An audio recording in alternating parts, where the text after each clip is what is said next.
마칠 시간인데, 야, 저 옥목사 또 설교 시작하면은 30분은 할 텐데 이 걱정이구나, 그런 마음으로 앉아 계시는 분들 계실 것 같은데 걱정하지 마십시오.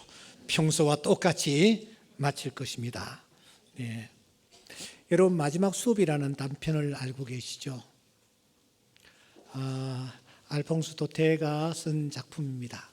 그게 보면은 하멜이라는 선생님이 나타나는데, 프랑스 마을이 독일에 의해서 점령이 되고 무지한 독일 병사들은 더 이상 우리 마을에서 프랑스어로 말하거나 수업을 할 수가 없다라는 엄명을 내립니다.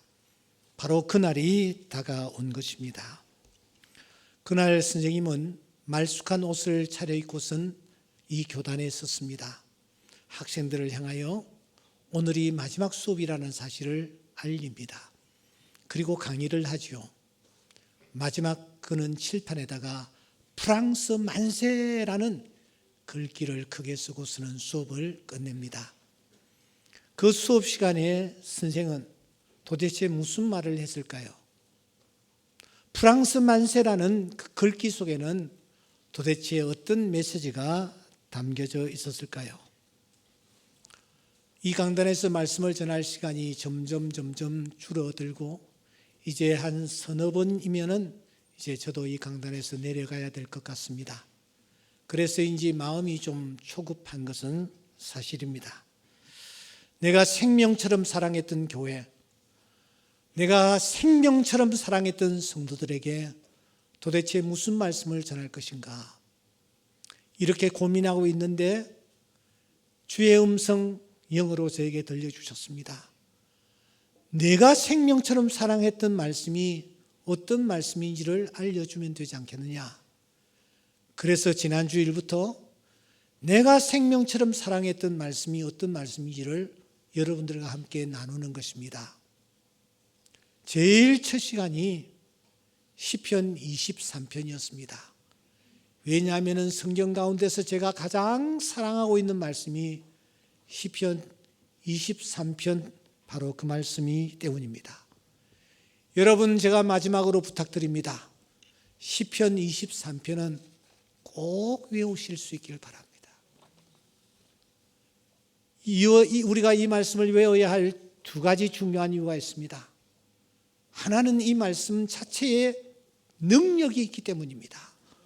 내가 어떤 상황에 던져졌다 할지라도 이 말씀을 조용히 외우시노라면 이 말씀 속에서 하나님의 역사가 내 삶에 나타날 줄 믿습니다.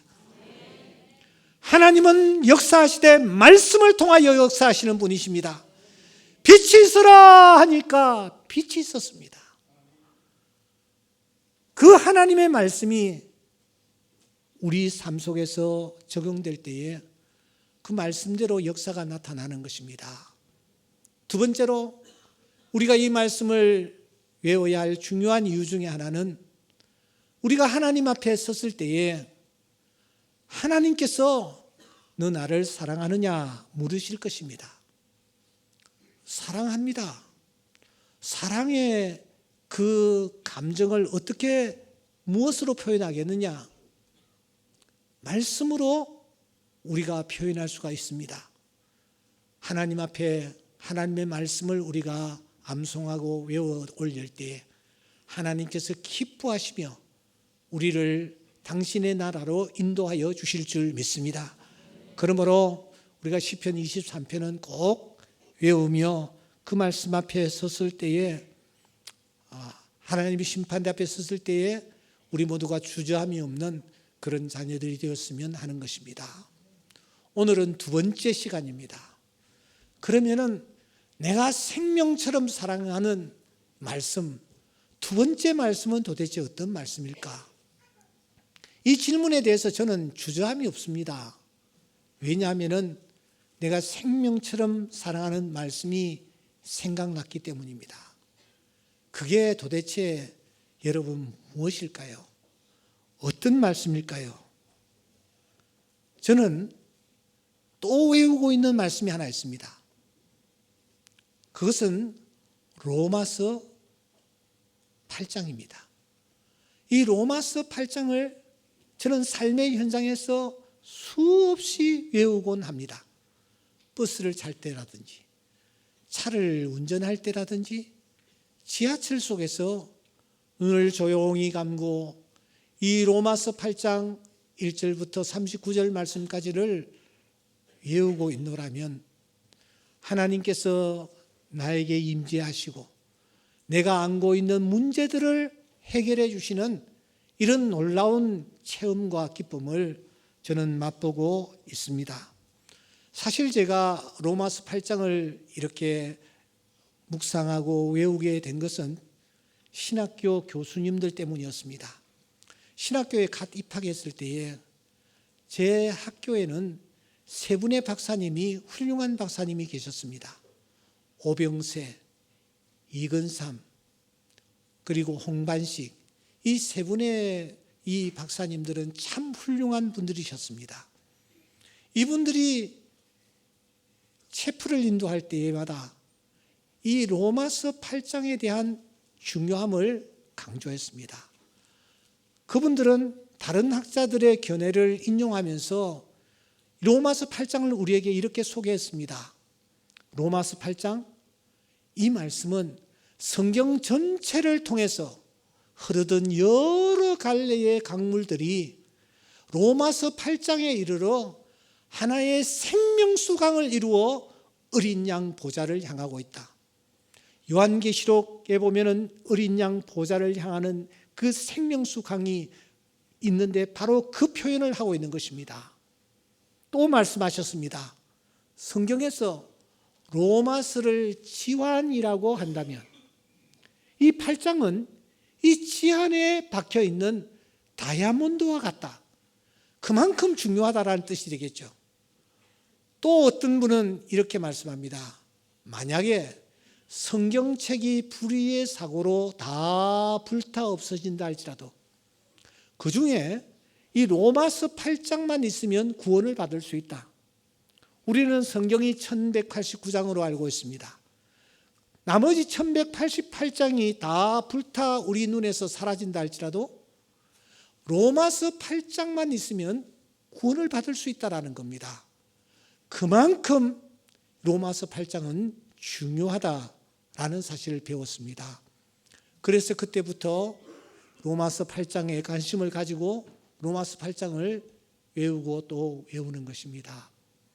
그러므로 이제 그리스도 예수 안에 있는 자에게는 결코 정죄함이 없나니 이는 그리스도 예수 안에 있는 생명의 성령의 법이 죄와 사망의 법에서 너를 해방하였습니다.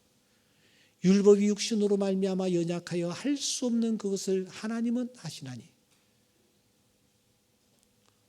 곧 죄로 말미암아 자기 아들을 죄 있는 육신의 모양으로 보내어 육신의 죄를 정하사 육신을 따르지 않고 그 영을 따라 행하는 우리에게 율법의 요구가 이루어지게 하려 하심이니라. 육신을 따르는 자는 육신의 일을, 영을 따르는 자는 영의 일을 생각하나니 육신의 생각은 사망이요 영의 생각은 생명과 평안이라. 육신의 생각은 하나님과 원수가 되나니 이는 하나님의 법에 굴복하지 아니할 뿐 아니라 할 수도 없습니다. 육신에 있는 자들은 하나님을 기쁘시게 할 수 없느니라. 35절 누가 우리를 그리스도의 사랑에서 끊으리요? 환난이나 공고나 박해나 기근이나 위험이나 적신이나 칼이라. 기록된 바 내가 종일토록 주를 위하여 죽임을 당하게 되며 도살할 양과 같이 여김을 받았다 함과 같으니라. 그러나 이 모든 일에 우리를 사랑하시는 이로 말미암아 우리가 넉넉히 이기느니라. 내가 확신하노니 사망이나 생명이나 천사들이나 권세자들이나 현재일이나 장래일이나 능력이나 높음이나 깊음이나 다른 아무 피조물이라도 우리를 우리 주 예수 그리스도의 사랑에서 끊을 수 없으리라. 할렐루야! 할렐루야! 우리가 이 말씀을 묵상할 때에 이 말씀이 우리 삶 속에 역사하는 것입니다. 놀라운 은혜를 부어주시는 것입니다. 그때 어떤 문제를 내가 가지고 있다 할지라도 하나님께서 그 문제를 풀어주시는 놀라운 경험들을 저는 삶의 현장에서 하고 있습니다. 오늘 이 예배에 참석하신 사랑하는 성도 여러분, 여러분들은 지금 어떤 문제로 힘들어하고 계십니까? 잠을 이루지 못하고 있습니까? 냉랭합니까? 답답합니까? 앞이 캄캄합니까? 문제에 봉착하여 쓰러져 계십니까? 그 자리에서 로마서 8장을 펴십시오. 그리고 로마서 8장을 읽으십시오. 고백하십시오.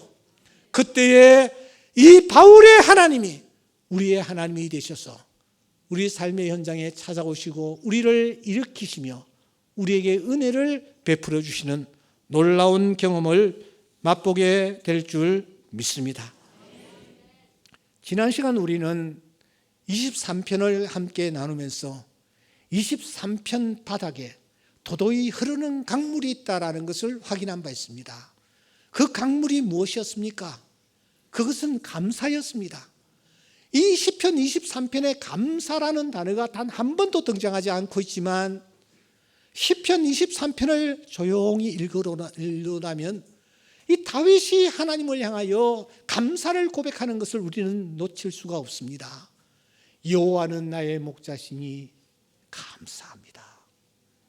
내게 부족함이 없게 하시니 감사합니다. 그가 나를 푸른 풀밭에 뉘어주시니 감사합니다. 잔잔한 시냇가로 인도하시니 감사합니다. 다윗은 푸른 풀밭, 잔잔한 시내, 즉 좋은 환경에서도 감사하는 것입니다. 내가 오늘 이렇게 평탄한 하루하루의 삶을 살아가는 것 하나님의 은혜입니다. 감사합니다. 뿐만 아닙니다. 그는 사망의 음침한 골짜기 원수의 목전 앞에서도 감사하는 것입니다.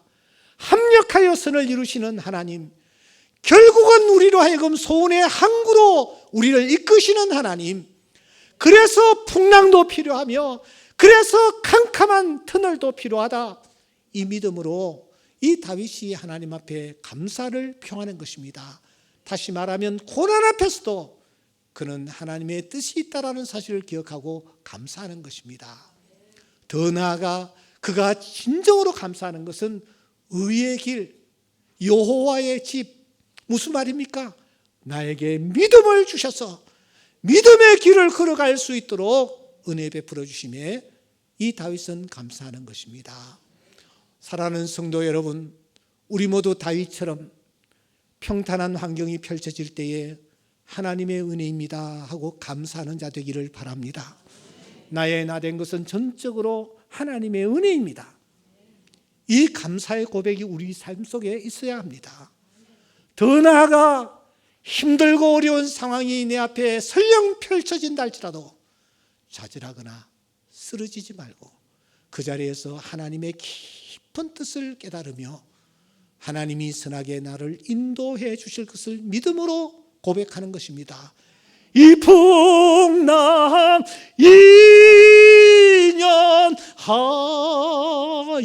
인연하여서 더 빨리 갑니다. 무엇보다도 우리에게 금보다 귀한 믿음을 하나님이 허락하여 주셨습니다. 의의 길을 걸어가게 하셨고 아버지의 집에 우리로 하여금 이르게 하실 줄 믿습니다.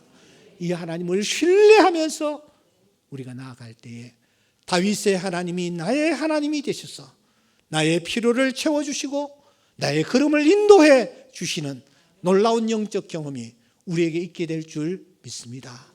그래서 시편 23편에는 감사라는 도도한 강물이 흐르고 있는 것을 우리는 확인할 수 있습니다. 시편 23편에 감사라는 도도한 강물이 흐르고 있다면 우리가 지금 나누고 있는 로마서 8장에는 도대체 어떤 강물이 흐르고 있을까요?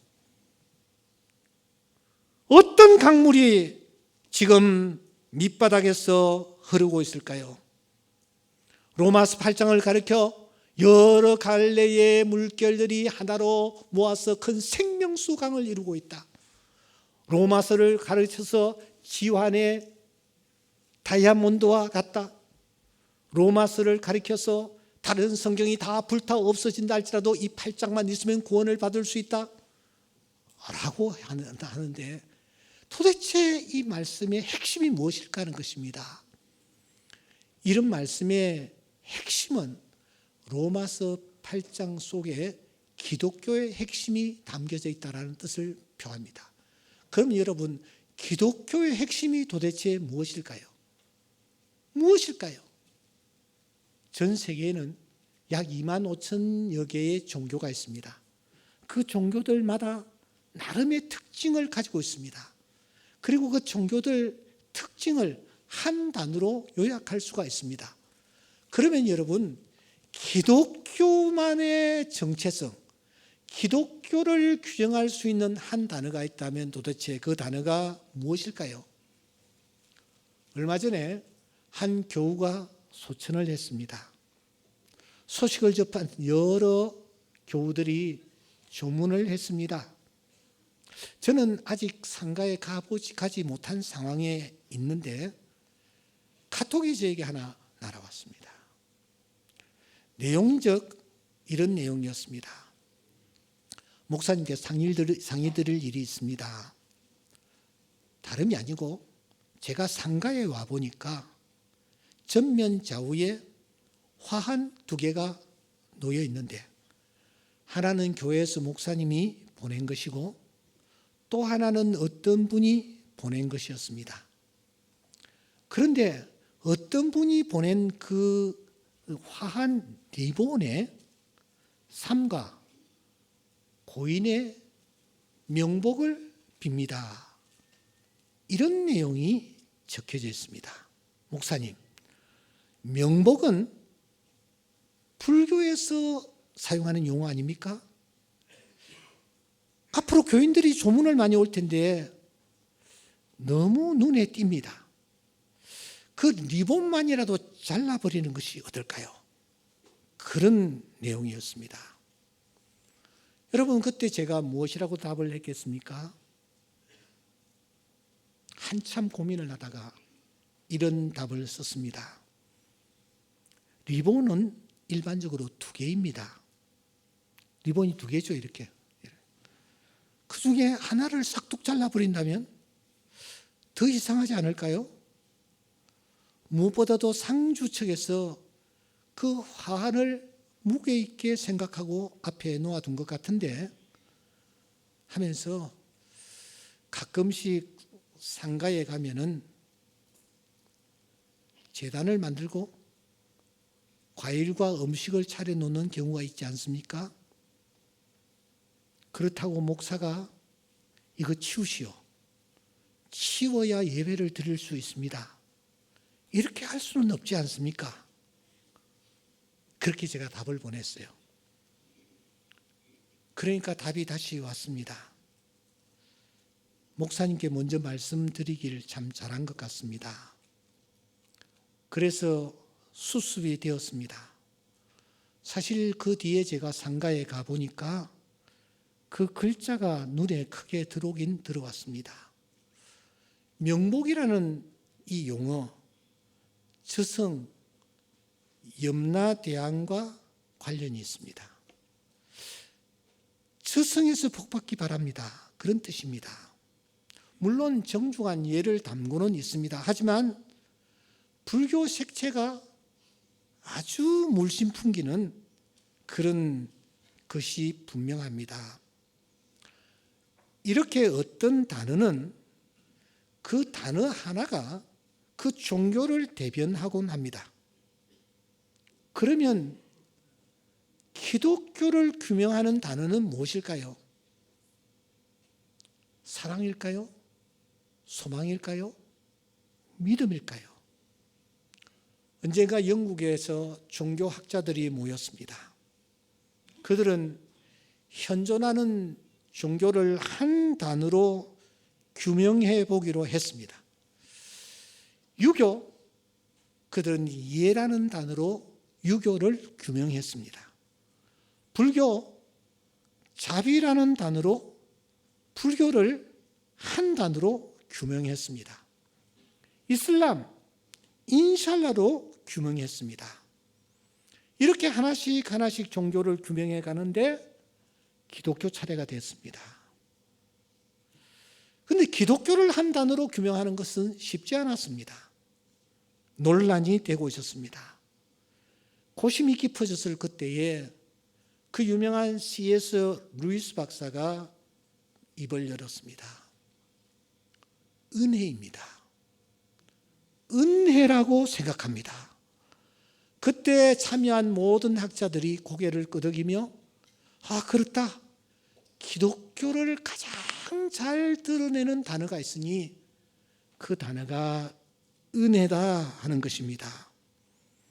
저는 이 견해에 전적으로 동의합니다. 기독교를 한마디로 정의하면 사랑도 아닙니다. 믿음도 아닙니다. 소망도 아닙니다. 은혜입니다. 은혜가 기독교를 기독교 되게 하는 것입니다. 그런데 사랑하는 여러분, 로마서 8장은 이 은혜가 가득 차 있습니다. 물론 1절부터 39절까지 단 한 번도 은혜라는 단어가 등장하지 않습니다. 시편 23편에 감사라는 단어가 등장하지 않듯이 이 로마서 8장의 은혜라는 단어는 한 번도 등장하지 않습니다. 그러나 구구절절 하나님의 은혜입니다. 하나님이 은혜를 베풀어 주셨다. 그래서 오늘 내가 있다 하는 것입니다. 그러므로 이 8장 1절을 이렇게 읽어야 합니다. 그러므로 이제 그리스도 예수 안에 있는 자에는 결코 정죄함이 없나니 다 같이 뭐요? 은혜입니다. 은혜입니다. 은혜입니다. 이는 그리스도 예수 안에 있는 생명의 성령의 법이 죄와 사망의 법에서 너를 해방하였습니다. 뭐요? 은혜입니다. 내 힘과 내 능력과 내 지혜로 오늘 내가 있는 것이 아니로 하나님의 전적인 은혜로 오늘 내가 있다라는 것입니다. 이 사실을 믿고 고백하면서 주님 바라보며 나아가는 주의 귀한 자녀들 다 될 수 있기를 주의 이름으로 축원합니다. 기도하십시다.